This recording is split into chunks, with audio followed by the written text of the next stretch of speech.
We're going to move straight on to our next speaker, who we're really thrilled is here today.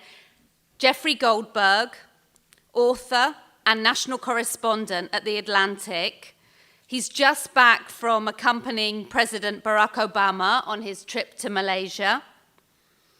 Today, he's going to be speaking about the future of the US in the Middle East.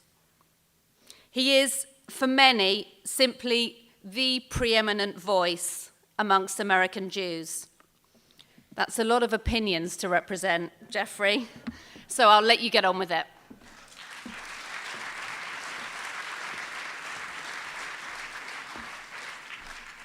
Thank you. Thank you. Thank you for that introduction. I'm not 100% sure. It's a big crowd. I'm very happy to be here. Thank you to Haaretz, Amos, and Aluf, and the JCC. As was mentioned, I just got off a plane from Malaysia, and Ronit, Jacobs being a very smart person, arranged for a double espresso for me to ward off the jet lag. And also, she arranged for me to have a half-hour argument with Tzipi Hotovely just a few minutes ago. You know, Jews aren't fully awake unless we're arguing, you know? So I think that was the, I want to thank Tzipi for arguing with me for a half hour. It really woke me up. So the topic that I'm supposed to address is almost absurd in its complexity. So I'm just going to take 3 or 4 hours and try to work our way through Sykes-Picot up to the present day. I'm reminded, this topic reminds me of a phone call I got not long ago from a leader of another Jewish organization, a women's organization that I don't want to name, but it rhymes with Shmadasa. And this person asked me to come speak to her chapter of the group, and I said, what do you want me to talk about? This is a true story, by the way. I said, what do you want me to talk about? And she said, well, our members are very interested in understanding international terrorism, and they're interested in understanding the future of politics in Israel and the Arab-Israeli minority, and if there's ever going to be a Palestinian state, and also if you could talk about Syria and Iraq and what's happening there, and also if you could explain the roots of Islamic fundamentalism. And I said, sure. How much time do I have? And she said, 15 minutes. And then she said, I'm also not making this part up as well. She said, and listen, these are very depressing subjects, so could you try to keep it light? I have nothing particularly light to share with you today, I'm sorry to tell you in these few minutes that I have. As was mentioned, I just came off the president's trip to Asia, and so I want to start this talk by pivoting to Asia, if you will, because I think we can explain what's happening in U.S.-Middle East relations by looking at other parts of the world. As a lot of you know who follow the news, the president has been interested for years in the so-called pivot to Asia. They started using the word pivot several years ago, and then were told that they can't use that term anymore, the administration can't, because superpowers don't pivot, where superpowers have to be everywhere at once. So pivoting implies that you're turning your back on someone. So they changed the terminology to a euphemism, rebalance. We're rebalancing toward Asia. It means the same thing, and I've been fascinated with this for a while because you get the very, and I've been covering President Obama since he was in the Senate, you get the real sense of how desperate he is to move America's focus to Asia and away from the Middle East. I saw this very viscerally. We were in Manila a few days ago, and at the ASEAN convention conference, and President Obama arranged so that Jack Ma, the founder of Alibaba, which is the sort of the Chinese Amazon, and a young Filipina who had invented, some young Filipina entrepreneur invented a lamp that runs on salt water, and he likes these people so much that he decided he would interview them on stage, which was very interesting to watch because in hierarchical Asian political cultures, the head of state doesn't do the interview. And the audience was sort of wowed by this. And I was wowed by this because I have very seldom, and I speak to someone who watches him closely, very seldom seen him so happy to be having this conversation, which he thought was a conversation about the future, about entrepreneurial behavior, about opportunities for America. And then, of course, he comes off the stage, and there's a press availability a little bit later, and all of the questions are about Syria and Paris. And you could see, you can almost physically see, sort of the curtain fall, in front of his face.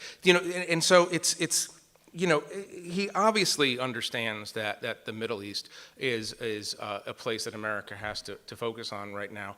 But, and this is not his opinion, this is my opinion, for however much time we spend invested in the Middle East is America's past. Asia is America's future.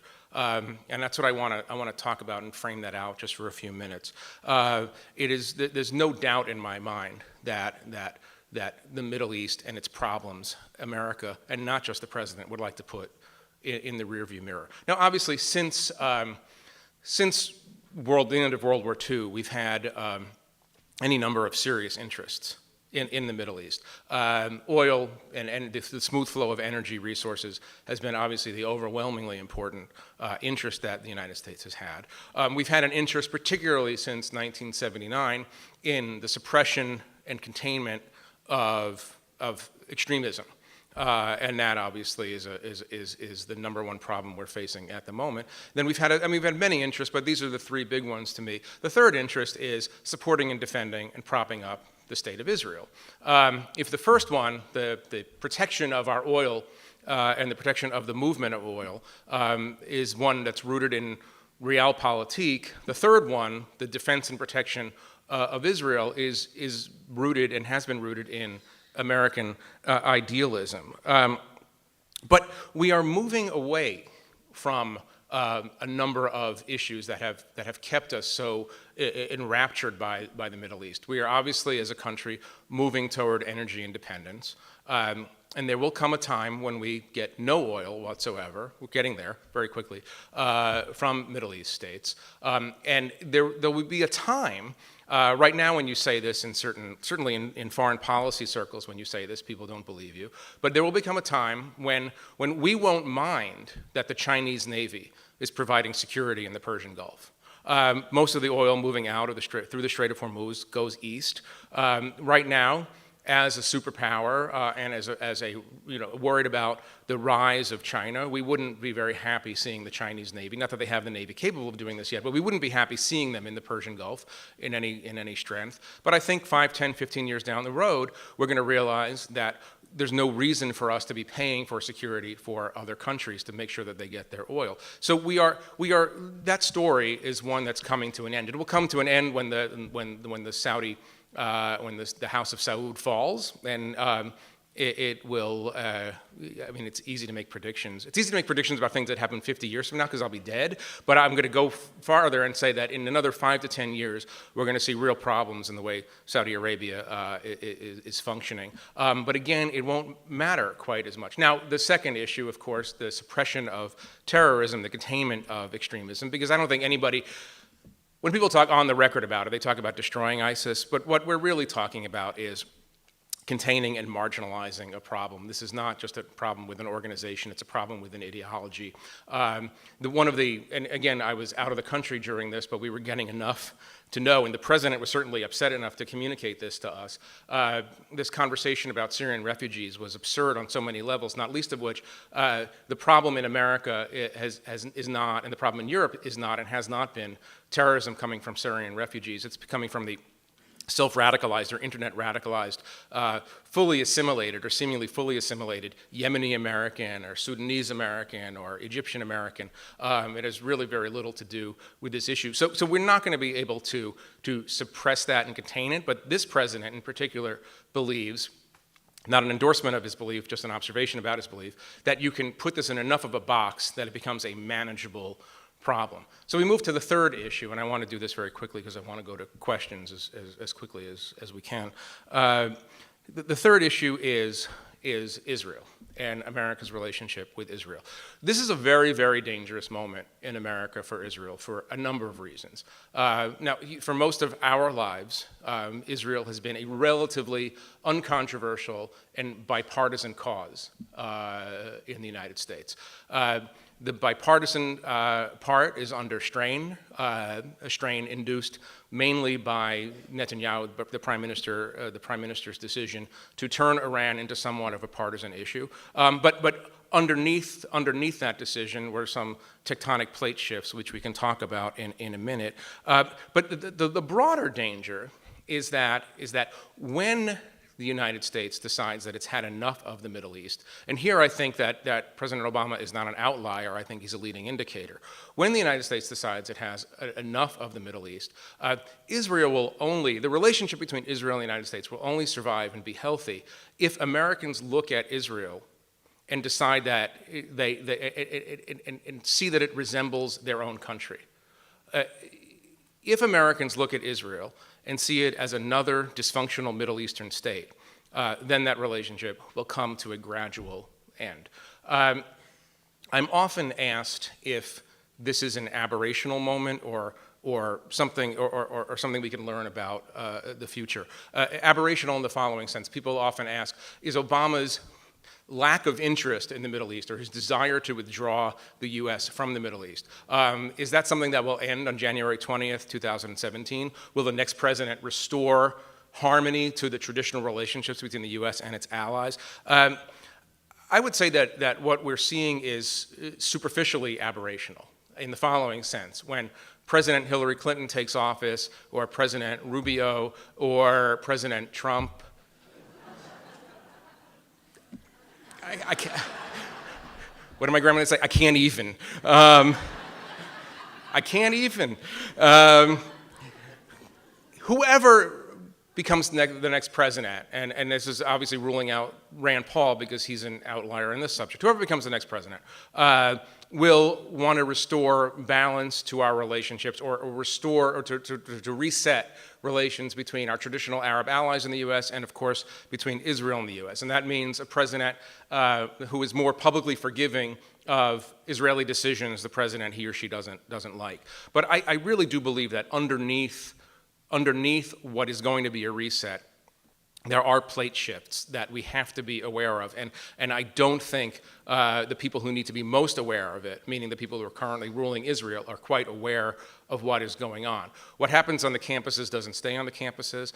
What's happening in the Democratic Party doesn't stay in the Democratic Party. I'll tell you a very short story, because this is the moment when I realized that something was awry.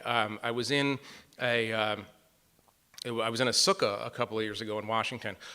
It was like a power sukkah. We actually have that in Washington, believe it or not. And there was it's a very Jewish place now. And there was I guess Sukkot are off the record, I guess, so I can't tell you the identities of these people, but there was a very important Israeli politician in this particular sukkah and a very important American Jewish figure in this sukkah. And this was at a time, if you recall, where there was, this is still going on, there was a time when there was a lot of discussion in Israel about passing laws that would limit the activities of certain NGOs who were felt by the Israeli government to be hostile to Israel. The feeling was correct; these NGOs are hostile to Israel, but the discussion was around what to do about it, how to stop their funding, and in some cases how to stop what they're saying, how to stop them from saying what they're saying. And the Israeli leader in this sukkah was making a very cogent argument that these radical Norwegian NGOs are not the friends of the Jewish people, and providing evidence to support that claim. And it was going on in a very rational way about why they need to be controlled. The American Jewish figure said, and this will always stay with me, said, but the reason we love Israel is because you allow people like that to exist and flourish. If you start to suppress speech you don't like, speech that may be heinous, but if you start suppressing that, we won't even recognize you anymore. not recognize you diplomatically. We won't understand who you are. You will be different than the thing that we know and we love. And this is a mainstream middle-aged Jewish American figure. This is not a 23-year-old or a 19-year-old Jewish kid who's deciding, at Berkeley to join either J Street or JVP. I mean, this is a mainstream figure. And so what I'm trying to say in as quick a way as I can is the following. The broad trend is that the U.S. is going to be leaving the Middle East. You will see bumps in the road, and you will see obviously more engagement, and it's quite possible that this president, under intense pressure, will engage in a deeper way in what's going on in Syria and Iraq. And certainly the next president is going to make a very public show of reinforcing old relationships that came under strain because President Obama questioned some of the assumptions underlying those relationships. But long term, we are leaving. And so Israel's hope in America is that Americans continue to recognize Israel as the only democracy in the Middle East, as a liberal beacon in a very, very dark region. And so the Israeli government, in my humble opinion, isn't aware of the changes in America, that Americans are sick of the Middle East, and could grow sick of Israel if they see Israel as just another problem child in the Middle East. And so that is the real danger. It's not a danger in the immediate term, but it's a danger that we're moving to very quickly, because I don't think that the trend that Obama initiated toward Asia, toward other regions of the world, and away from the Middle East, a place that most Americans at this point would like to cauterize and leave to stew in its own extremism. That trend is not stopping, and so the Israeli government has to be aware that trend is not stopping. That Americans who no longer see Israel as something worthy of support will not support it. And let me end there. I have to say, by the way, I'm very pleased, and I should have said this at the outset. I'm very pleased that you've created in this space a big enough tent for all of these different opinions. I'm really looking forward to the Jewish diversity panel in a few minutes with Peter Beinart and Brett Stevens. We'll just see how big the tent really is. But anyway, I thank you, and I'm happy to take your questions now. Thank you very much.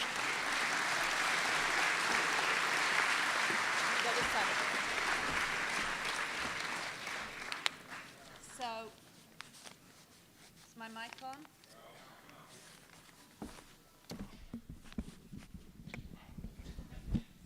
Okay, so the first question is, how much has the personal friction between President Obama and Prime Minister Netanyahu affected overall relations? It's a good question. That is actually somewhat, I mean, people in my profession love, I mean, I'm as guilty as anyone. We love to analyze we love to do the psychoanalysis of the relationship and, the toxic marriage between the two men. I think it's a symptom of a broader problem rather than the problem itself, in the sense that when Obama departs the scene in a year and Netanyahu departs the scene in 30 or 40 years, the underlying problems, the underlying tensions will remain. Well, you can mask it if there's a Republican president. Let's say Marco Rubio is president next, or Ted Cruz. You'll be able to mask that tension. But the underlying tension is there, and it has to do with the way liberal politics are developing in America. I mean, the relationship has been unnecessarily harmful, obviously. And I don't want to get into the apportionment of blame. I would say that we entered a whole new phase when the Prime Minister came at the invitation of the Republicans to address the Republicans to lobby against the Democratic president. That's never happened before in the relationship between Israel and America. And that was a let's say a bold move on the part of someone who ostensibly claims to hold in such high esteem the relationship between Israel and America and understand it. But it's ultimately just a symptom of a broader issue. Okay, this question is for Aluf or for Jeffrey? Not sure, but it's the one that's on the screen, so I'm going to ask it to you anyway. You going to answer this, or because I've got some other questions about?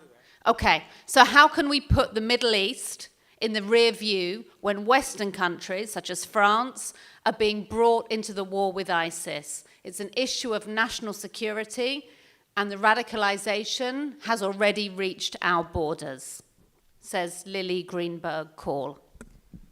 It's also a good question.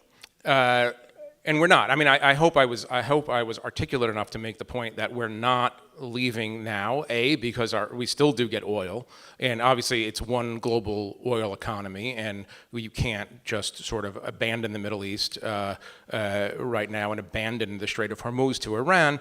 And on the terrorism front, obviously, the West is going to have to find a way to manage ISIS so it's not a threat. I'm not in the... Maybe it's because I've been traveling with the president for the last week, who's like Mr. Spock on these kind of things, and that's actually generally a good thing. But I'm not in the camp of people who believe that ISIS is a sort of an existential threat, that it's an undefeatable or unmanageable threat. And so obviously we are going to be in this for a while, with France, with Russia, with the rest of the West. But there is no defeat for this. And so, and this is something that no politician would say for obvious reasons, but we are going to learn how to live with this problem. We've been learning how to live with this problem for 14 years. This is a new iteration of the same problem. And, one of the interesting things, I've been thinking a lot about this, we are going to have to tolerate a certain level of Muslim extremist violence the way we've learned to tolerate school shootings. And obviously, as a society, we've learned how to tolerate school shootings, unfortunately, but we have. And so we are, I think any rational president in private would admit that there's no defeat for this. What you do is you marginalize it, you contain it, and like I said, you cauterize. I mean, the goal is to cauterize the Middle East and protect the rest of the world from the Middle East. Now, this goes back to this basic problem. Israel is in the Middle East. It's stuck there. And so you have to have a carve-out, literal and figurative, for Israel, which is why it's important, and again, I'm going to keep banging on this point, which is why it's important for Israel to understand how it's perceived and how it's understood. If it becomes understood as part of the problem, or if it becomes understood as just another dysfunctional Middle Eastern country, then it will be easier to leave the entire region and cauterize Israel when you're cauterizing all the rest. But obviously, we're in the Middle East for a while because of this problem, if nothing else. Thank you. Got a question here from Marlene Mayer. How can we promote Israel as a vibrant and messy democracy when we're constantly put in a defensive posture? Well, there's a friend of mine always says that there's two kinds of problems in the world. There are public relations problems, and then there's problems. And Israel has both. I'm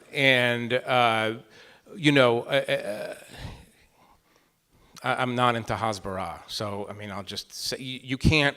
I get these emails. I'm on every stupid list on the internet for, I get these emails. Israel invents a new orange tomato that cures cancer. Israel invents it turns chicken soup into irrigation water. And it's all great, fine. I mean, Israel is Israel is in a way sort of the Singapore of the Middle East. It's the place where, positive things do happen. And so there's a lot of attempts on the part of Israeli organizations, Jewish organizations in America to show how wonderful it is. And I made Aliyah. I think it is a wonderful place, and it's a miraculous place. But, you can't. The narrative is the narrative, and the Palestinian narrative has won the battle of the narratives through most of the West. Part of it is just numbers. I mean, we're not China. China can change the weather. But the Jews can't. The Jews aren't big enough to change the weather around them. And so, one of the ways you and this is what Tzipi and I were talking about a little while ago is, when Israel is not perceived as pursuing some kind, I don't use the term peace anymore because we're not going to have peace, but pursuing some kind of more equitable arrangement or equitable divorce with the Palestinians, when Israel is not perceived as wanting that, then Israel runs into PR trouble, and there's nothing you can do to stop that. By the way, just this is something I think Shimon Peres stole this joke from me, but my idea has always been that the Jews actually enter a formal alliance with the Chinese because together we're like 1.5 billion people, and then we could change the weather. But it's not going to happen. We've got a question now from Oren Zeev, and he asks, is there a scenario that the US lets Assad recapture Syria as the lesser of two evils? Well, you have a capacious definition of a lesser evil, right? I don't think there's a scenario like that. I mean, the position of the United States is that Assad has to go. By the way, the analytically correct way of understanding this is that ISIS is partially an outgroup. ISIS gets its energy. It feeds off of the Assad regime. So in order to solve your ISIS problem, not that it's ever going to be fully solved, in order to solve your ISIS problem, you have to solve your Assad problem. And this is the fundamental problem of forming an alliance with Russia, is that Russia obviously believes something polar opposite, that you defeat ISIS by strengthening Assad because they're Assad's patron. I don't envision a moment when the U.S. sort of throws up its hands and said, okay, we're just going to buttress Assad and help him kill ISIS and kill all the other associated groups. It doesn't seem likely, although, the thing that we always forget, and Paris, I think, has taught us this, the thing that we always forget is that we're always one devastating terror attack away from a complete upending of all of our assumptions and all of our policies. Obviously, every president knows this, and this president knows that he could wake up in the morning to a completely different world where we're invading Syria and Iraq. He would never, obviously, say this in public, but I think it's generally understood. But no, I don't see a situation like that as things stand right now. Okay, final question I have here. If Israel needs to reflect America in order to maintain American support, and yet Israel's neighborhood is less and less reflective of anything America has to face, how should Israel cope with that? Pass. Do I get a pass? I don't get a pass, right? Look, Israel has done, so after 9/11, right, we in America, you could argue, to some degree, lost our heads. It was completely understandable. We lost control of emotions, and we did things that now many Americans regret on the torture issues, on other constitutional issues. That was one attack, one horrible, grievous, terrible attack, but it was one attack. Israel has a 9/11 more or less every couple of years, right? And yet Israel, for its entire history, has managed to maintain a free press, an independent judiciary, a vibrant debating culture, a culture in which, and a polity in which Arabs are fully enfranchised, Arab Israeli citizens are fully enfranchised and represent in the Knesset. Obviously, there are problems on that front, but the law is the law, and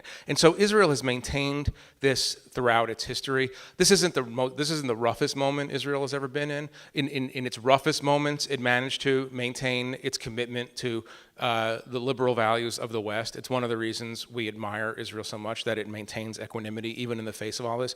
And so I don't see that as particularly the biggest challenge. Israel's security forces are excellent. Israeli society is resilient in a way that some of these Western societies are not.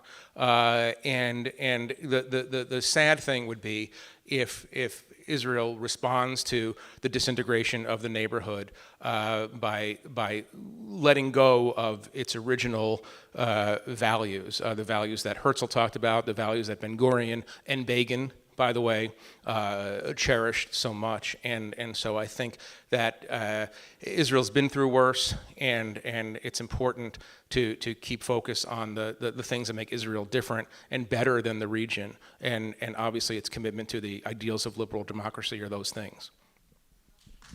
Thank you.